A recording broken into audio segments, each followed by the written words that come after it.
Hi, everybody. Welcome to Beyond the Cage, presented by Fight Chicks. I am your host, Jim Graham. Alongside me is my co-host, The Juice, Dave Sather. We have a special guest on the line joining us. He is fresh off a first-round knockout victory over Cesar Ferreira at UFC Fight Night 61. He is Smiling Sam Alvey. And Sam, thanks for coming back on Beyond the Cage.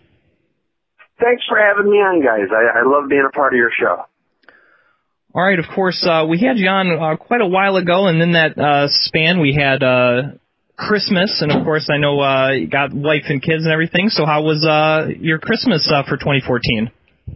Oh, everything went well. I was off the big win on Dylan Andrews, so I had a little extra money lying around for little Santa presents, or Samta presents.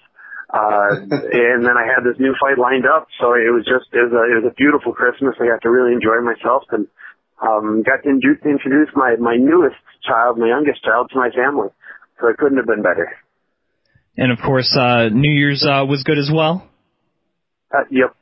I'm a boring guy, so I did nothing out of the ordinary on New Year's. I think I was probably in bed by 11. As most of our fans know, you were on Tough 16, and then there was about a 2-year break before you were back in the UFC. Did you think that it was going to take that long from your time on Tough to step back into the octagon? While I was on Tough, I really didn't think so. I thought they were going to take me right away. But, it shows what I know. And it turns out that it was actually, really good for me to take this 2 years, train myself a little bit more and work with the MFC, which is one of the strongest MMA organizations in the world. So I really got to test myself there before I had to step into the octagon. Nice. Well, sticking with Tough 16 for just a second, one of our friends, Neil Magny, was one of your teammates on the show. Can you believe the run that he's on right now? 6 in a row. Did you ever, when you were on the show, did you think that was possible out of Neil Magny? I'm so jealous of him.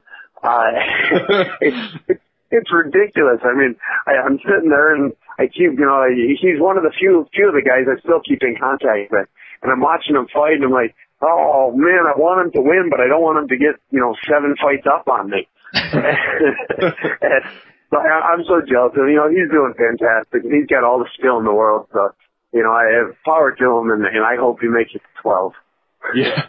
Yeah. It's, I saw him fight at a couple local shows here in Indiana. And, I was like, man, this guy's good. And then it's like you see him on Tough. So, of course, that's the first guy that I'm rooting for, the guy that I've seen before. And then it's like he loses, and you're like, oh, man, I don't want to see the – then he wins 6 in a row, and you're like, they show the they show the – what do you call those on the – they show like the little graphic on the TV or whatever, and you see the names, and it's like, why is Neil Magny up there with like Tito Ortiz and all these other people who have these miraculous runs? It's crazy, but yeah, I love it. So looking back at your first fight against Tom Watson, did you think that you had any octagon jitters then? I wish I could say I did, but I really didn't. I never get nervous before my fights. I'm as calm as a cucumber, and I went out there and I just didn't show up. Maybe there was something deep down in me that kept me from, throwing a punch in the first round. But, I showed up. I was slow. I was sluggish and it didn't go my way. But it was a good wake-up call. I really put a lot of effort into not starting so slow for my next fight. And then, it was funny with the Cesar fight, the plan was start slow again. So it's a roller coaster. You learn a little bit from every loss and every win, and as tough as that loss was to swallow it, I think I've grown a lot from it. Now, of course, Sam, you bounced back very nicely in your second UFC fight, knocking out Dylan Andrews in the first round. Is it safe to say in that fight you were definitely a lot more comfortable in the octagon? Yeah, the goal in that one is I wanted to be aggressive. I wanted to throw punches. I wanted to throw kicks. I wanted to control the octagon. And it kind of worked out that way. I came out strong. I threw my combo. I got taken down, got back up, and ended up, getting the knockout out of it. And it was, it was really growing from the Watson fight. Is I knew what I needed to do, and I just had to do it. Now, of course, you knocked out Dylan Andrews, his home country of Australia. Now you knock out Cesar Ferreira in his home country in Brazil. Is this going to be your thing, Sam, beating up, the hometown guy in the UFC? I hope that's my thing. I love traveling. I like seeing the world, and there's so many talented fighters and unique coaches out there, and I love being able to be part of them, at least for a little bit.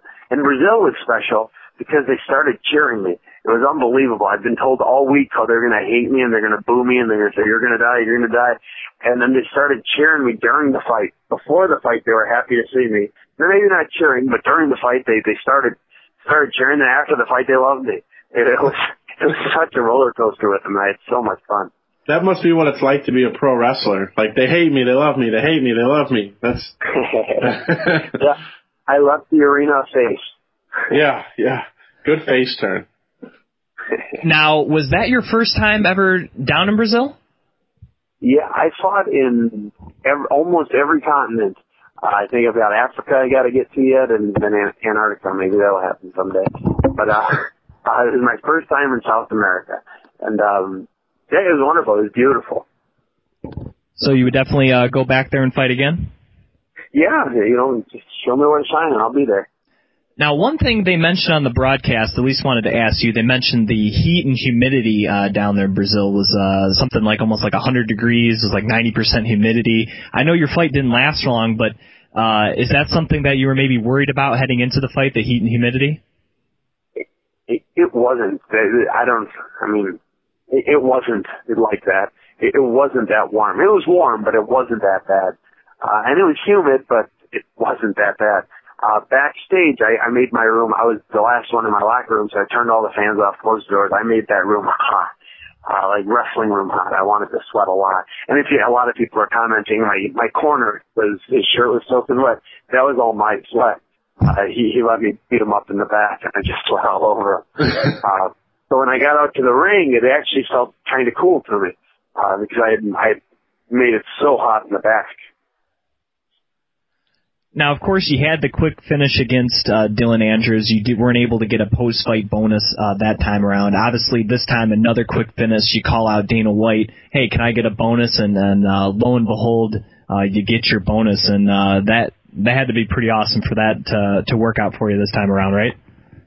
It's amazing. I mean, the UFC, they're givers. And I'm so happy to be working with them. And they give you incentive to do well. I did well, and they paid me for it. And so guess what? I'm going to do even better next time. Well, to kind of go off of that, I've looked at all the fights that you've had. Like you said, you've been all over the country. You've been to some pretty terrible places. I see like Green Bay, Wisconsin's on there. That's a pretty awful spot because Jim's a Packers fan. So, but you fought all over, and I'm sure in the time that you've been fighting, going all the way back to 2008, you probably weren't fighting for large sums of money, back in Wisconsin. So what does it feel like to go out there, do your job? You're contracted to make money. That's great. But then somebody from the UFC hands you a check for $50,000. I mean, don't give us the cookie cutter answer, Sam, that, it's great. I love it. When somebody hands you a check for $50,000, what's the first thing that goes through your mind? I said it after my Dylan Andrews fight, even though I didn't win it, is I'm going to Disneyland. I'm on my way there here in about, as soon as I hang up with you guys. Nice. Yeah, it was just, so much, it's hard to be a fighter. You put yourself through so much in the cage, but then you put yourself through so much out of the cage to be able to go back in the cage. You get yourself in some bed here, you do this, and I get to pay it off. I get to move forward with my life, and I've got a good career now. And I couldn't have done it without all the experiences I've had. But finally being paid what I wish I was paid, what I'm sure everyone wishes they were paid. Right. It feels really good. Yeah.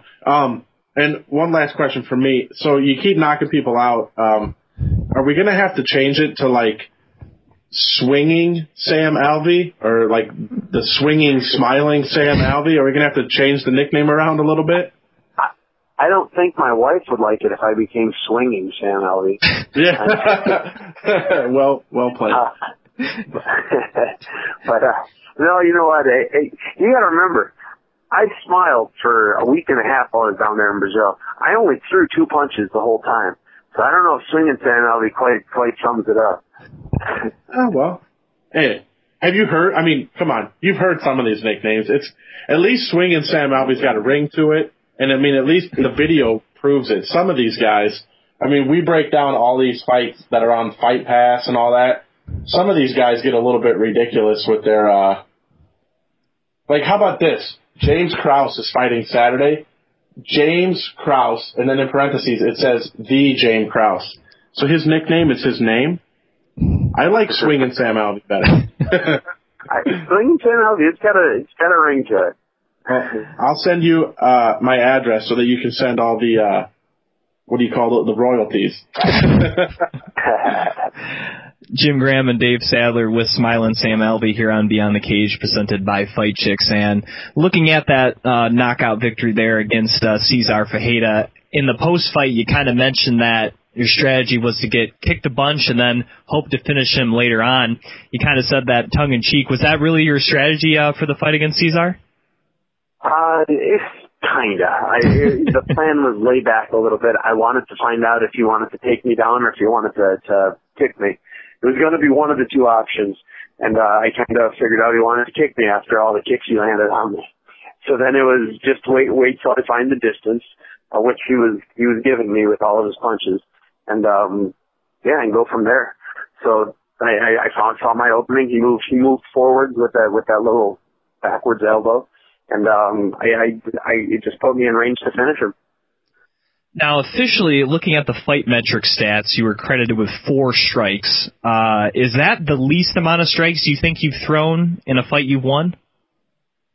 No. I have won 3 fights with only 1 punch. That's awesome. All right, well, definitely, at least in the UFC. That was probably the... in the UFC, yeah. That. Well, you know what? Yeah, Dylan Andrews, I had more than that, a few more. But, yeah, in the UFC, 4 punches is the least I've thrown. Well, I have to credit you because we've seen some of the other striking numbers for that card, and they didn't get nearly the response that you did. So, I mean, that's just being efficient right there, throwing 4 strikes and getting out. One of the things also you mentioned post-fight, you said, he kicks like a mule. You may be walking funny after a while, taking some of those kicks. So I was wondering, how were you moving around this morning? I'm still a little sore. I got a nice little bruise that says, Mutante on it. So I'm a little sore, but I'm doing okay. Is that the hardest you've ever been kicked, or have you been hit harder than that with the kicks? Because this one was the most recent, I'll say it was the hardest. I don't really remember on the Richter scale all of the kicks I've received, but these were pretty tough. Right. All right. Now, of course, you had the first round knockout. This fight, you had, despite, the last fight being the first round knockout as well, this one was on the main card. Sunday night, there wasn't anything else going on. Do you feel like this fight, this victory, Sam, this was like your coming out party for the UFC to everyone know, like, this is Sam Alvey and this is what I do? That was my plan. I finally got a form and I just had to show off a little bit. So I got the pretty cool knockout, and I got to play around with the fans a little bit, and I hope they appreciated it. I don't care if they appreciate it. I hope that they enjoyed it as much as I did. And I love being there, doing what I do. It's just so much fun. Now, of course, after the fight, you kind of called out Dan Kelly there, the Australian judo Olympian. He's coming off a victory not too long ago. We expect a quick turnaround, you and Dan Kelly, or you down forever, or what's next for Smilin' Sam Alvey in the UFC? I would love to turn around as fast as I could. If I could get a fight in March, I'd take it. But usually it doesn't work that way. So we'll see what the UFC has to say. And maybe Dan Kelly doesn't even want to fight. I met him while I was in Australia, and he was such a nice guy. I really enjoyed speaking with him, and it'd really be an honor to fight him. And that's why I called him out. He had a very impressive fight out in Australia. He has another win since then. He's undefeated. He's an Olympian. I like the matchup, and I hope he likes the matchup as well. And we can go out there and we can win a fight of the night bonus together. Nice. Sam, UFC 184 is this Saturday. Ronda Rousey, Kat Zingano. Do you have a pick in that fight? Yeah, Rousey's going to win until she fights Cyborg. And she's never going to fight Cyborg, so she'll retire someday undefeated. I don't think anyone... until the girls start figuring out to quit clinching with her. And I don't know why every girl has the same game plan. Go and clinch with her. She's just going to keep doing her hip toss and getting her arm bars. All right. There you go. Right from I'll say it right from Smiling Sam Alvey's mouth. All right, he is Smiling Sam Alvey. You can follow him on Twitter at Smiling Sam. And thanks again for coming on the show. We appreciate it, and look forward to more knockouts from you, Sam. Hey, I thank you for having me on the show, and I look forward to giving you guys some more knockouts. All right, once again, he is Sam Alvey right here on Beyond the Cage, presented by Fight Chicks.